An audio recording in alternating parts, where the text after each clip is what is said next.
Today we're looking at labor and wages for Chapter 9. Colonial times to the 1930s. Unions played a major role in forming the legislation that affects pay and working conditions today. From colonial times through the 1930s, the courts had an unfavorable attitude towards unions.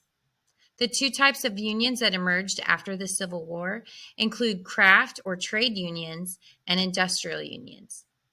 Unions negotiated for higher pay, job security, better working hours and working conditions, and if an agreement could not be reached, strikes, picketing, boycotts occurred and were often initiated by the union. Employers began to fight back and would call for a lockout, where they would lock employees out of working, or they would hire all new workers to replace their strikers. Sometimes violent conflicts would occur.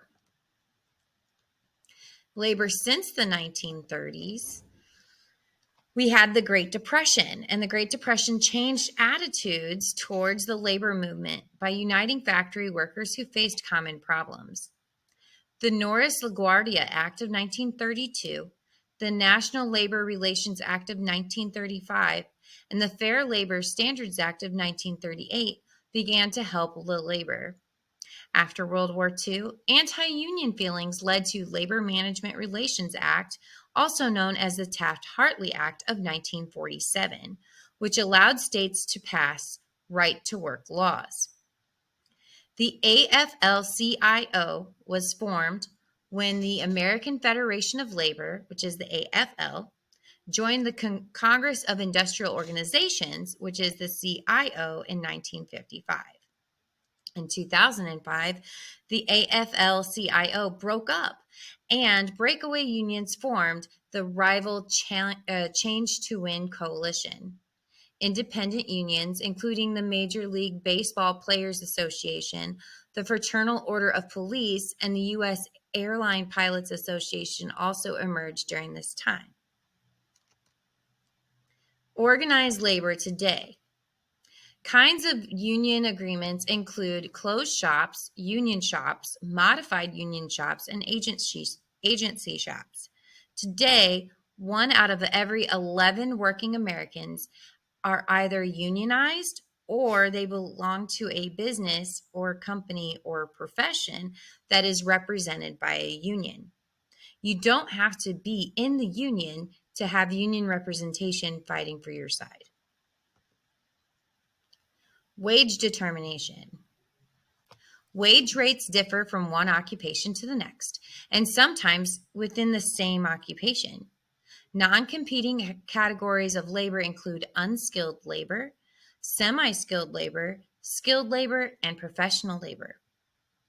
The market theory of wage determination states that supply and demand for workers' skills and services determine what wage you should get for your salary.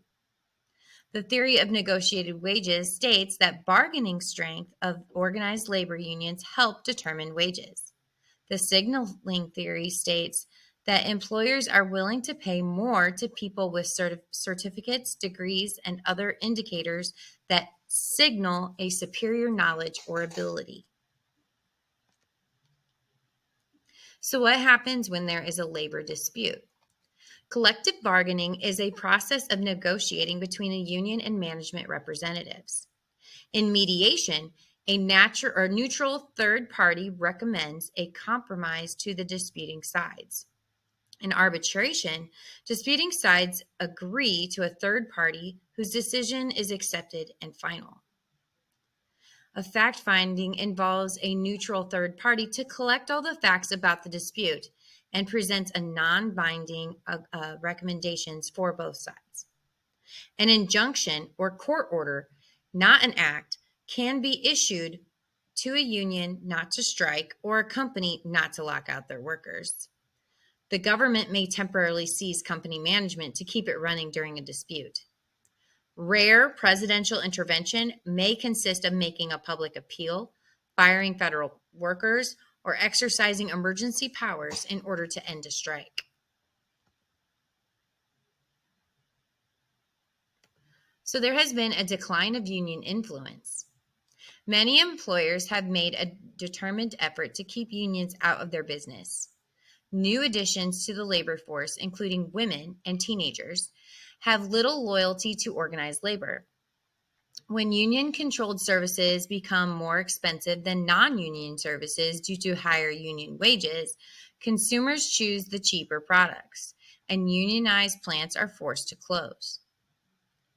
Union wages have been renegotiated in recent years through givebacks and two-tier wage systems. Lower pay for women. Human capital differences such as experience and education account for about 1/3 of the male to female income gap. Approximately 1/3 of male to female wage gap is due to uneven distribution of men and women among various occupations. The remaining 1/3 of the gap is attributed to discrimination faced by women in the labor market.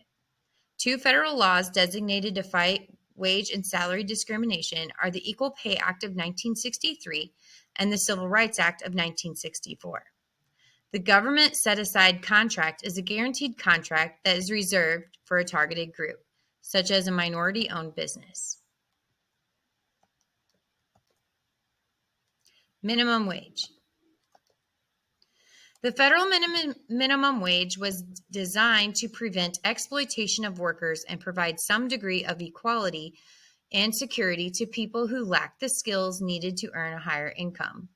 The minimum wage has always been controversial. When viewed in current dollars, the minimum wage appears to have increased dramatically over time, but current dollars do not account for inflation. Real or constant dollars compensate for inflation. The minimum wage goes up when wages increase faster than inflation and goes down whenever inflation increases faster than minimum wage. As long as the minimum wage stays fixed and manufacturing wages go up, the ratio of minimum wage to manufacturing wage will continue to decline. That is the end of Chapter 9. Please make sure that you have all your notes done and turned in and be ready to take a mastery check.